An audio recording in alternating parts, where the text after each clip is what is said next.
I didn't know what I wanted to do this video on particularly, mainly because there are two topics that I wanted to discuss at some point, one of them today, but I figured this one's probably a little bit more important to go over than the other one. The other one can wait, you know? So this one, we're going to go over it now. Depression warning. It's pretty depressing, but yeah, might as well get started. Might as well roll the intro, and I'll see you guys on the other side. We're not dying.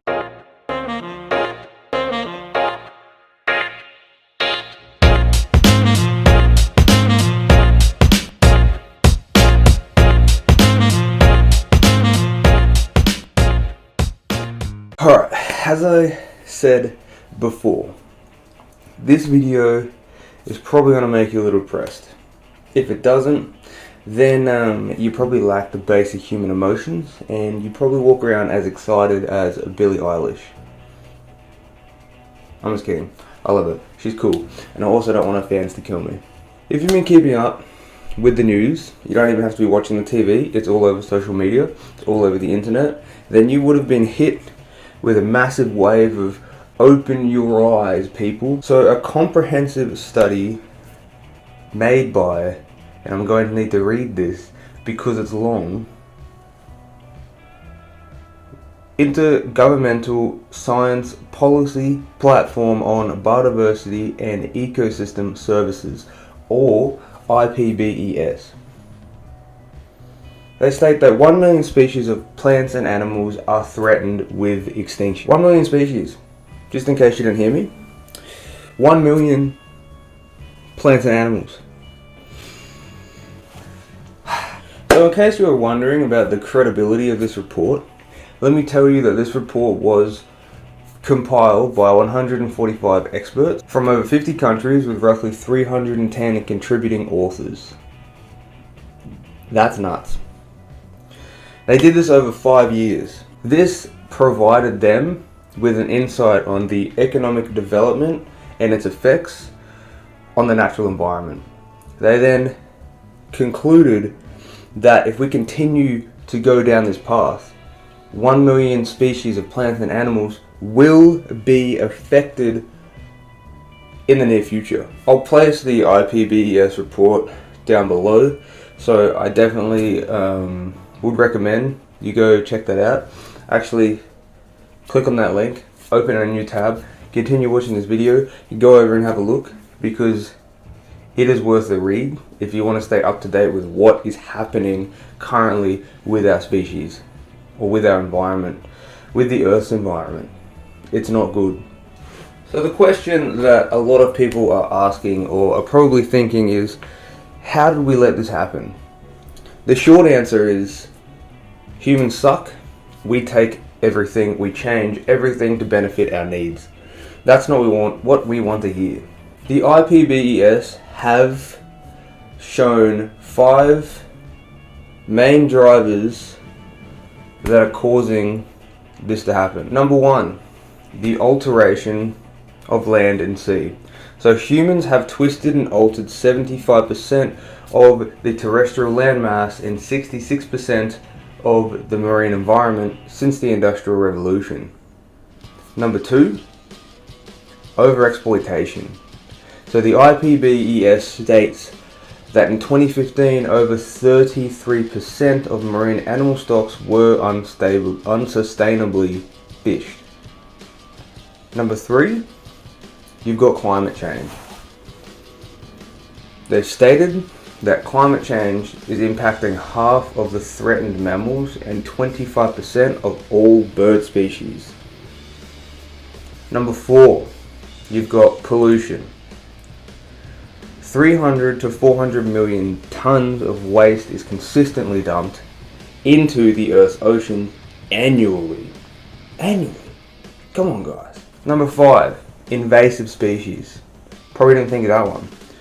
But invasive species per country have increased 70% since 1970. You can check all that information down below. Like what I said before, click on that link. It'll tell you all you need to know. That rhymed. Hell yeah. Should be a rapper. So the biggest contributor to this mass extinction event has been stated to be agricultural activities. Second only to overexploitation. So unsustainable agricultural activities has been estimated to be the main cause to the effects on all plants and animals inhabiting the earth. Roughly 85% of the damage to species population is caused through agricultural activities affecting habitat loss. So not only are we worried about habitat loss, but unsustainable agricultural activities also produce runoff, soil erosion, acidification, and the degradation of soil structure. These are just few instances in which unsustainable agricultural practices can affect the environment in which a lot of species rely on to survive. However, it's not just habitat loss and agriculture that's causing this. Pollution and urban development are just as volatile and destructive as habitat loss and agricultural development. In fact, the IPBES have stated that pollution and urban development are causing the possible extinction, or I guess are threatening extinction on 40% of all amphibians, 33% of coral species, and 33% of marine mammals. That's crazy. That's nuts. To think about that, think about that for a second, let that sink in. 40% amphibians, 33% coral species, 33% marine mammals. The numbers don't sound like a lot, but in the grand scheme of things, that's a lot of influence that we as a species are doing. We're overwhelming the planet. Now, I've seen this effect of pollution and urban development firsthand, snorkeling along the Broadwater at the Gold Coast. Now, along the Gold Coast, there's seagrass in certain areas, but that area was particularly dominated by seagrass at one point, but urban development has changed all of that. So currently the seagrass situation there is not very good. It's in pretty bad quality. So from visually looking at it, it's very silted over.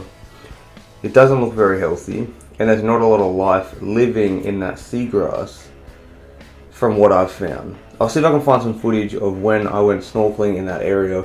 I'm pretty sure I've still got some GoPro footage, so I'll just...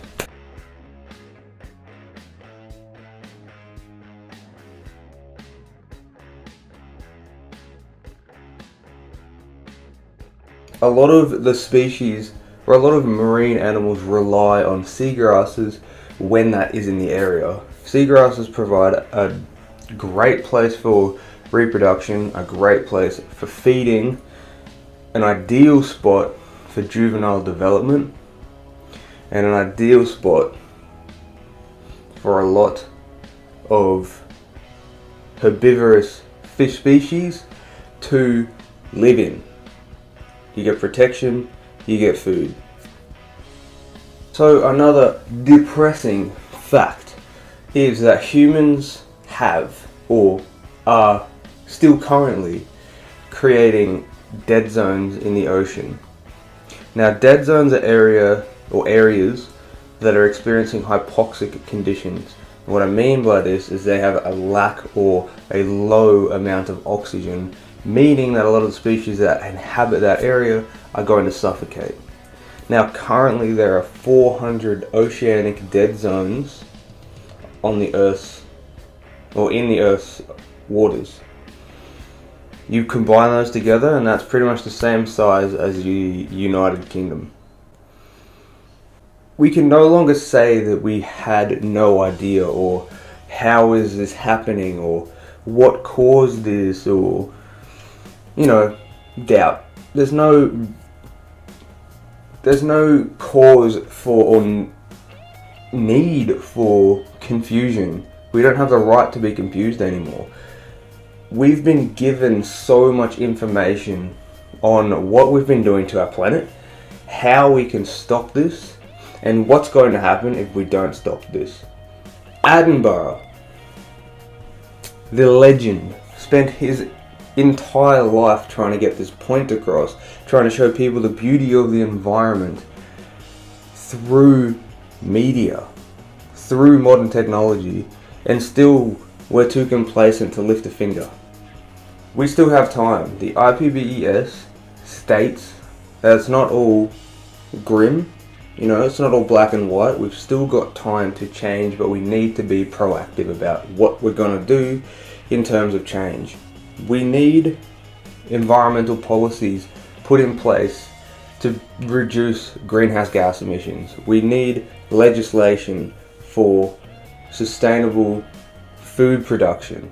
We can't stop agriculture. We need agriculture to survive in a growing population. What we need is sustainable agriculture. We need to make it clear that this is what we need. And to do that, you've got to force the change. At this point, it seems you have to force the change onto the human population if we're ever going to do anything. At the moment, in New South Wales, they have banned single-use plastics.